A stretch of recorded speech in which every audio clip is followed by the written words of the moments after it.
Welcome to Shore Perspectives, a community feature of WESR Radio, highlighting the spirit of the shore from those who call it home. I am Andre Elliott. I'm the Executive Director of the Eastern Shore Family YMCA, branch of the YMCA Southampton Roads here in Onley. You know, being a fitness center was specifically named as one of the places that should close during the crisis has been really tough for us, but because the Y has so many different avenues of things we do, we are still operating in some capacity. Right now, all of our full-time staff are working to provide child care with healthcare workers and first responders and any other essential personnel, so we're offering that. As far as our regular day-to-day operations, obviously we don't have our members coming in and exercising, which is a big part of our mission, so that's been really tough. And we have been working with our partners over at the food bank in Pasley, Charlotte Horton and her team. We've been set up as a collection site on Tuesdays and Thursdays from 10 to 12. People can drop food off here at the Y, and we will take it to the food bank. They haven't had a bunch of volunteers or anything in there right now because of social distancing guidelines and things like that.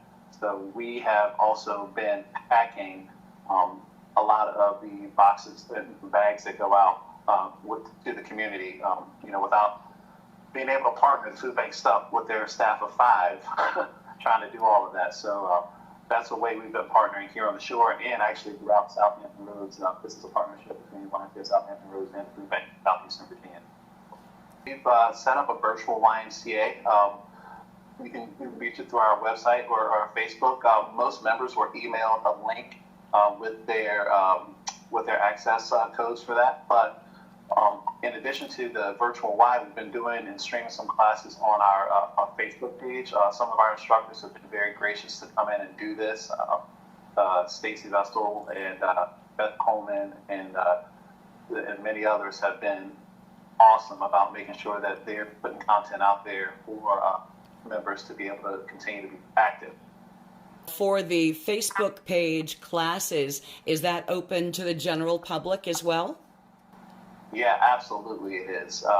And there's so many other opportunities out there besides what we're just doing. A lot of the individual instructors are doing things on their own, either through Facebook Live sessions or through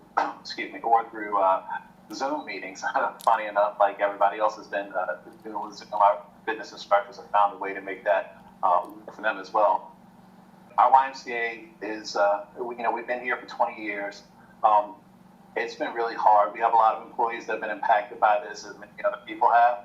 I would say that, to keep the social distancing going, it's important that we make sure that we are doing the best we can to flatten this curve. But, try to keep people up, try to keep each other uplifted. If you can get out and walk around your yard or your neighborhood and maintain social distancing guidelines, do that. Stay active through calisthenics and things that you can do on your own. There are lots of apps and websites out there that offer a million things that people can do to stay active in very creative ways in their own homes with just regular household items. So I think it would be really important for people to stay active and to keep their bodies in tune, because this just gets worse. And if your body's good, your spirit and mind will also follow. So I think that's a big portion of what we need to do. My name is Sheila Sheppard, and I am with Paloma Healing, which is an alternative holistic wellness practice in Cape Charles, Virginia. I just opened my practice full-time in November, so there was a series of months where it was all about preparing the space and getting ready to open it up to the community, and just the excitement of that and the hard work of that, and then just getting started. So we offered, weekly personal growth circle, and our which is called The Well.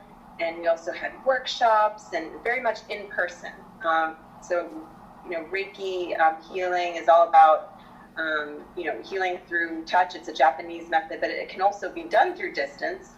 But so much of what I do is about connecting with people in person. And so to have about 3 or 4 months open and then have to shut my doors, it was quite a kind of turnaround. It was a big shift for me.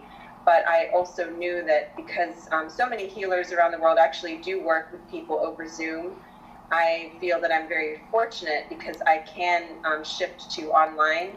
It's just different than what I had initially envisioned, but it was still quite an adjustment. Speaking of your online presence, you have chosen to do something to give back to the community. What are you doing?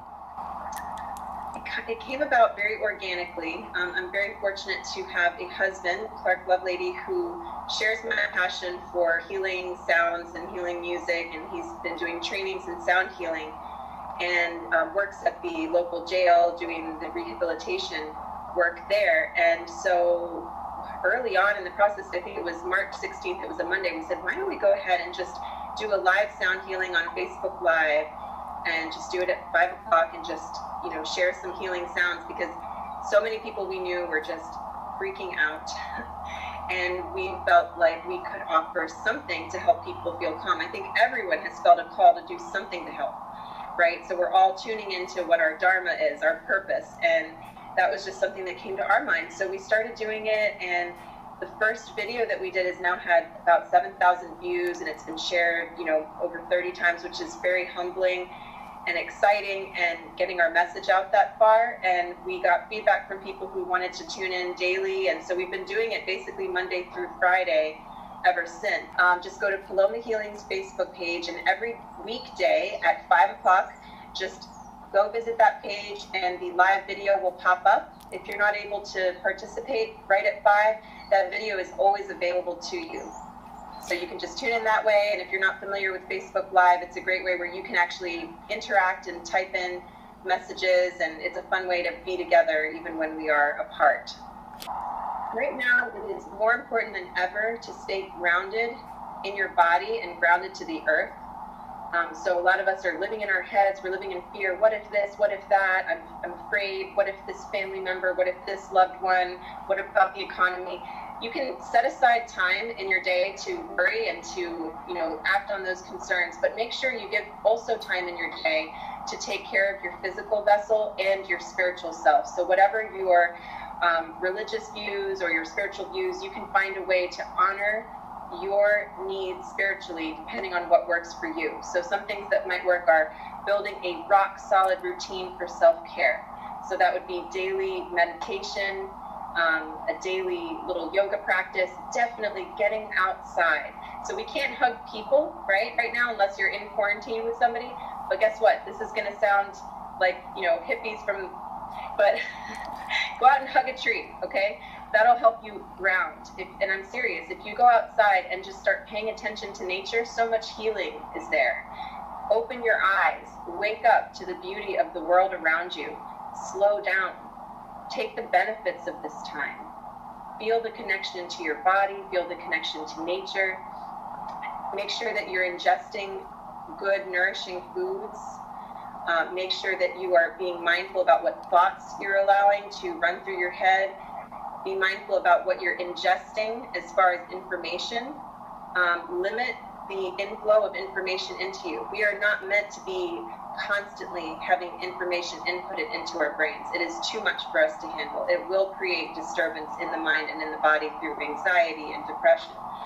So, and connect with people that you love. I know that a FaceTime video is not nearly as wonderful as being present with someone, but allow yourself to connect with your heart and feel that love as you talk to people that you care about. I commend each and every one of you who are doing the hard work of adjusting to this time and helping each other. It's absolutely beautiful. And through all this heartache, we are becoming so much stronger, and we're leading with our hearts. We're opening our hearts, and it's just such an honor for me to be part of that, acting in service to help you open your heart, connect with that peace and that love, and that is how we're going to survive and thrive through this time and come out better on the other side. For Shore Perspectives and WESR Radio, I'm Kelley Gaskell.